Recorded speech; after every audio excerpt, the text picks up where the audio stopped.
MiG-29, pesawat tempur legendaris. MiG-29, atau titik tumpu sebagaimana ditetapkan oleh NATO secara umum diterima sebagai salah satu pesawat tempur terhebat di dunia.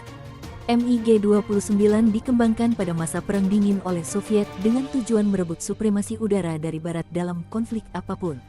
Meskipun Perang Dingin berakhir, kemampuannya dalam hal manuver dan stabilitas arah pada sudut serangan yang besar menjadikannya senjata yang tangguh.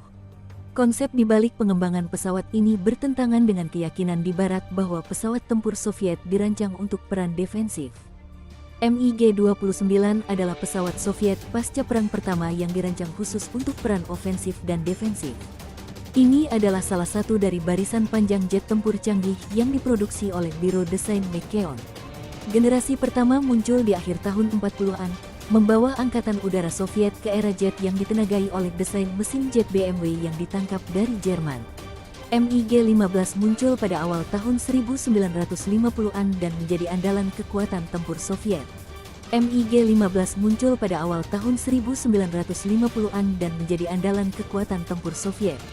Didukung oleh mesin jet paling canggih di dunia saat itu, MiG-21, yang mulai beroperasi pada tahun 1959, dianggap setara dengan pesaingnya di Barat dengan 13.000 unit yang dilaporkan. Ini adalah salah satu pesawat tempur pasca perang yang paling produktif, meskipun desainnya sederhana, mudah dirawat, dan dioperasikan, dan masih diterbangkan oleh Angkatan Udara di seluruh dunia. MiG-23 muncul pada pertengahan tahun 1970-an sebagai pesawat pencegat dan penyerang, menjadi tulang punggung pertahanan udara Soviet. MiG-27 adalah varian serangan khusus dari MiG-23. Mungkin merek MiG yang paling terkenal adalah MiG-25 Foxbat yang mampu mencapai Mach 2.8. MiG-25 memecahkan puluhan rekor kecepatan dan ketinggian, dikembangkan sebagai respons terhadap proyek pembom supersonik AS.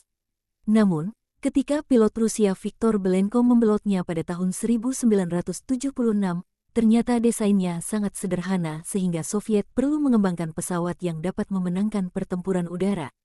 MiG-29 dianggap sebagai inti dari superioritas udara di Angkatan Udara NATO tahun 1970-an. Pesawat ini dirancang untuk menghancurkan pesawat pada jarak menengah dan pendek, serta efektif terhadap kendaraan lapis baja baik yang diam maupun bergerak. MiG-29 didukung oleh dua mesin turbojet Ski RD-33, masing-masing menghasilkan lebih dari 8.300 kg daya dorong statis. Mesin disusun di bawah elemen penahan beban utama badan pesawat untuk memastikan akses yang mudah untuk pelepasan dan pemeliharaan. Pesawat ini memiliki kemampuan manuver yang hebat, dengan skema desain aerodinamis ventricle yang solid. Sistem penerbangan dilengkapi aileron dan stabilisator untuk kontrol lateral dan stabilisator kemudi untuk kontrol pitch. Sistem persenjataan pesawat terdiri dari 3 saluran pencarian sasaran, kompleks pembidik radar, dan sistem pembidik optik dan elektronik. MiG-29 telah menjadi senjata utama di berbagai konflik, meskipun belum diuji dalam pertempuran besar. Namun, dilaporkan telah terjadi operasi terbatas, termasuk bentrokan dengan Angkatan Udara Israel di wilayah Golan dan Lebanon Barat Daya pada tahun 1991. MiG-29 telah menjadi bagian integral dari sejarah penerbangan militer dan terus menunjukkan kemampuannya di panggung global. Bayangkan jika ada yang bisa menjadi pilot jet tempur supersonik dalam sehari, tebak di mana ini mungkin satu-satunya tempat di bumi. Di sini, ini adalah salah satu pabrik pembuatan pesawat tertua di dunia, terletak tidak jauh dari Moskow, Rusia. Menariknya, pabrik ini memiliki namanya sendiri, yaitu Falcon. Sejak tahun 1930-an, pabrik ini telah memproduksi hampir semua model burung perang MiG yang pernah Anda lihat di film dokumenter, internet, atau di udara. Pesawat yang dibuat di sini dikirim ke Angkatan Udara banyak negara di seluruh dunia. Falcon masih aktif hingga hari ini, menjadikannya tempat yang eksklusif untuk dikunjungi. Hari ini, klien yang kebetulan adalah Josh Katsu, seorang pengemudi penguji mobil sport, akan menerbangkan MiG-29. Mereka sangat bangga dengan warisan mereka, dan tidak akan membiarkannya begitu saja. Tanpa memberitahu Anda segala sesuatu tentang sejarah tempat itu, mereka siap untuk membawa Anda mengenakan helm dan naik ke MiG-29. Sejarah tempat itu memang luar biasa. Izin medis memastikan bahwa Josh merasa baik dan bahwa penerbangan tersebut akan dilakukan sesuai jadwal. Penerbangan ini akan melibatkan perjalanan dengan kecepatan 1,8 kali kecepatan suara dan naik ke stratosfer hingga ketinggian 60.000 kaki. Angka ini hampir 2 kali lipat tinggi dan kecepatan pilot maskapai penerbangan komersial manapun. Mereka mengenakan pakaian ketinggian tinggi yang dirancang untuk mencegah cedera jika terjadi lontaran setelah lepas landas.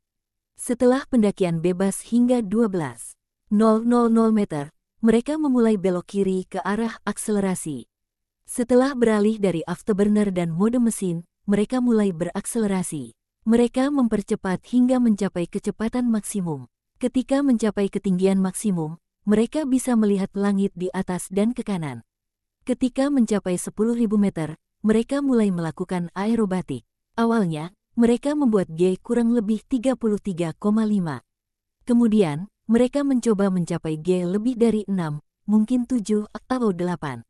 Dalam 50 menit berikutnya, mereka terus bergerak di langit, menunjukkan kecepatan udara dalam kilometer per jam.